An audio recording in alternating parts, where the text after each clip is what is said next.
চট্টগ্রামের পতেঙ্গায় eastern refining জেটিতে নোঙর করা একটি তেলবাহী জাহাজে অগ্নিকাণ্ডের ঘটনা ঘটেছে। দুর্ঘটনায় একজন মারা গেছেন বলে জানিয়েছে সংশ্লিষ্ট কর্তৃপক্ষ। ফায়ার সার্ভিস জানায় সকাল ৯টার দিকে ১২,০০০ টন ক্রুড অয়েল নিয়ে ইস্টার্ন রিফাইনারির জেটিতে নোঙর করে বাংলার জ্যোতি। কিছু সময়ের মধ্যে তেল খালাসও শুরু হয়। একই সময় জাহাজের সামনে মেরামতের কাজ শুরু করেন শ্রমিকরা। এর কিছু সময়ের মধ্যে ভয়াবহ বিস্ফোরণের পর জাহাজে আগুন ধরে যায়। এ সময় নোঙর ছিঁড়ে জাহাজটি পদ্মা অয়েলের জেটির দিকে চলে আসে। সঙ্গে সঙ্গে নৌবাহিনী, ফায়ার সার্ভিস, কোস্টগার্ড ও বন্দর কর্তৃপক্ষ যৌথভাবে আগুন নিয়ন্ত্রণের কাজ শুরু করে। ৩ ঘণ্টার চেষ্টায় আগুন নিয়ন্ত্রণে আসে। অগ্নিকাণ্ডের সময় জাহাজে ৪০ জন নাবিক ও শ্রমিক ছিলেন।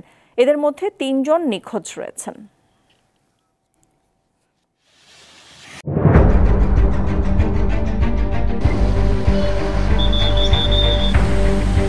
পুরো ঘরে আমার মালামাল সহ একবারে চাপা দিয়ে লইয়া পুড়ে গেছে। এটা মুখে বললে যাবে না যে রাস্তা কতটুকু দিয়ে ভাঙছে।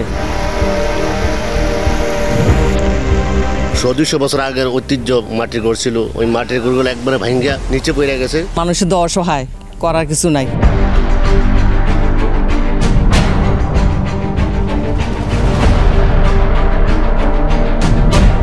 দীপ্ত সংবাদ, সবার আগে, জনস্বার্থ।